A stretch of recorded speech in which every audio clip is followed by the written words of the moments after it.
voltamos com o programa Compacto do Dia, que recebe hoje o repórter Iago Fernandes e o coordenador do Programa Estadual de DST e AIDS, François Figueiredo.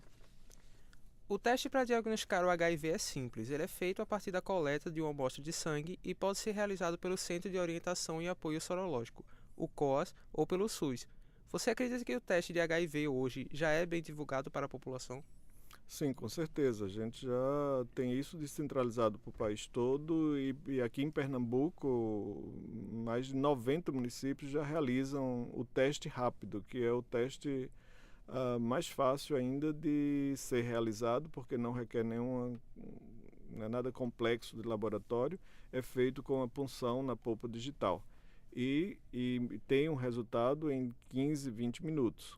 E fora isso, todos os centros de saúde, todas as unidades básicas de saúde podem colher o sangue, envia para um laboratório, numa cidade maior ou a nível central, aqui o LACEN, Laboratório Central da Secretaria de Saúde do Estado, e esse resultado volta depois. Então é muito fácil fazer o teste de HIV hoje e a população tem programado. Temos também os centros de testagem e aconselhamentos, os COAs, que hoje são chamados de CTA, Centro de Testagem e Aconselhamento. Já existem 25 centros desses funcionando no estado, o que a população pode procurar sem precisar marcar, né? Só procurar o horário de funcionamento, chegar, vai receber aconselhamento, realizar o teste e também receber o resultado com aconselhamento. As pessoas deixam de fazer o exame para detectar o vírus HIV por preconceito ou por desconhecimento? É mais por preconceito do que por desconhecimento, né? É muito forte ainda o preconceito, o estigma, a discriminação com relação às pessoas que têm HIV. Pelo fato da infecção pelo HIV estar relacionada ao exercício da sexualidade das pessoas.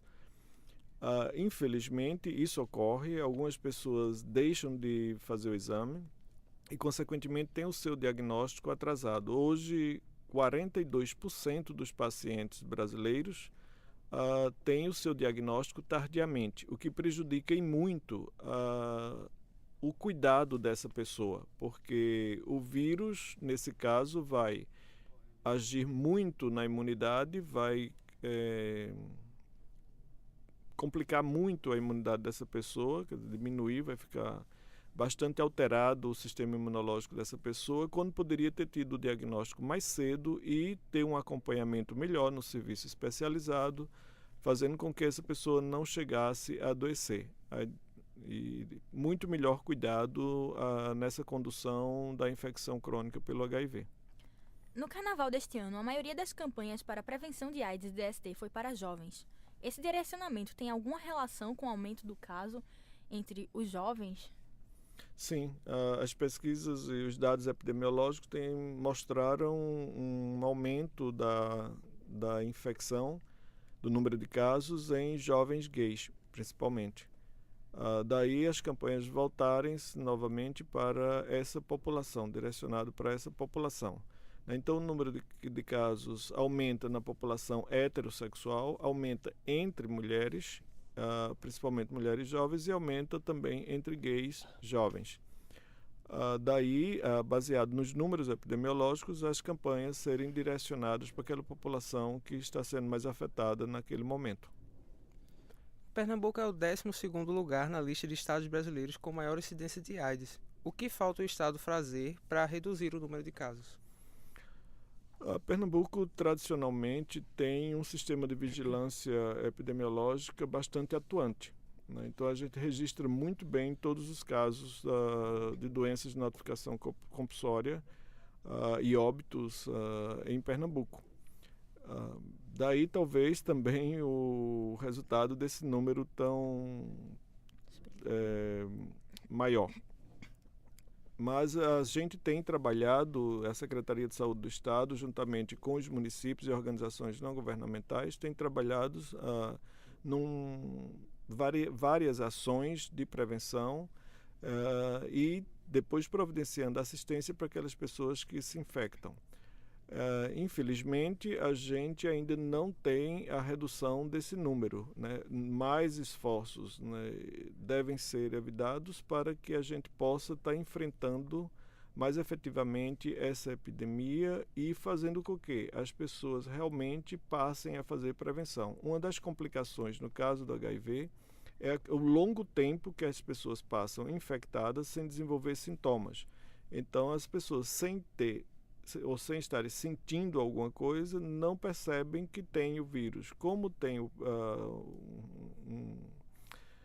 preconceito e o estigma, as pessoas têm dificuldade de fazer o teste, fica sem ter o diagnóstico. E isso facilita a transmissão do vírus. E uma vez sendo infectado, a pessoa vai desenvolver AIDS e vai constituir mais um caso de AIDS. É preciso mais esforço, preciso também trabalhar outras tecnologias de prevenção para que as pessoas entendam a necessidade de fazer prevenção, de usar a camisinha, já que praticamente quase 100% dos casos de AIDS de Pernambuco é por transmissão sexual.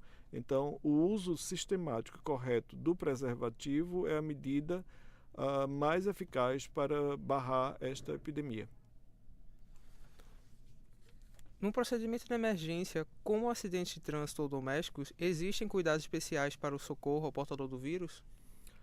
Não, numa emergência e num acidente, os cuidados de biossegurança a serem tomados é igual para qualquer pessoa. Ninguém, quando está socorrendo alguém na rua ou num acidente ou numa emergência, não vai saber quem tem e quem não tem o HIV. Então, as medidas de biossegurança fora ou dentro do serviço de saúde têm que ser universais e têm que ser iguais para todas as pessoas, porque a gente nunca vai saber quem tem e quem não tem HIV.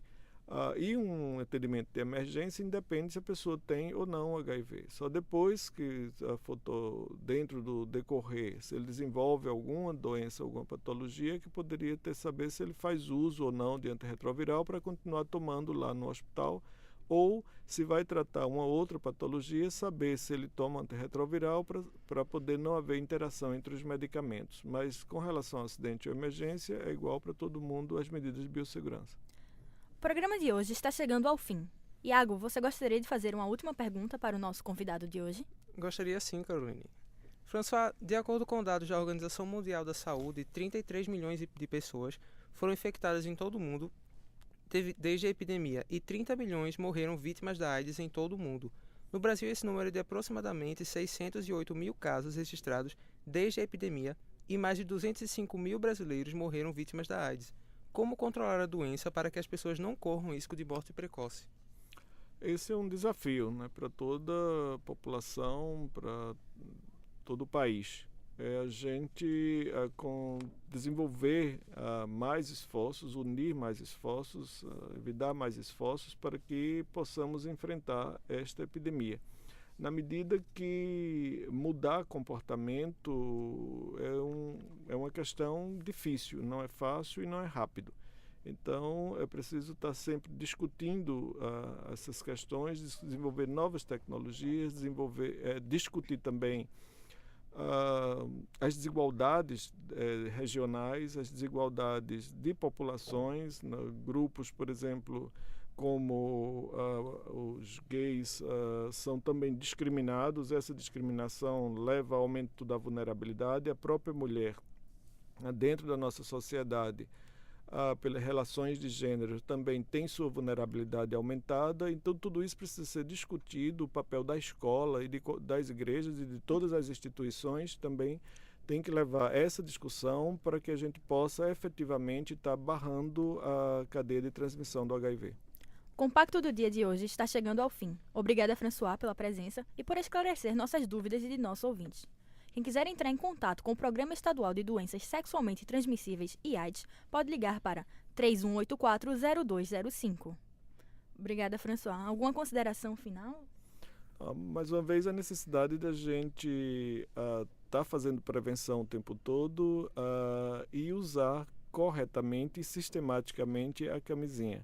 Não dá para olhar para uma pessoa e achar que a pessoa tem ou não tem HIV. Então, a prevenção tem que ser para todos. Okay. Obrigado, Caroline. Obrigado, François, mais uma vez. Boa noite. Boa noite, Iago. O Compacto do Dia tem roteiro de Ana Alessandra. Produção, Marcele Salles. Repórter, Iago Fernandes. Apresentação: Caroline Albuquerque. Orientação: Ana Veloso.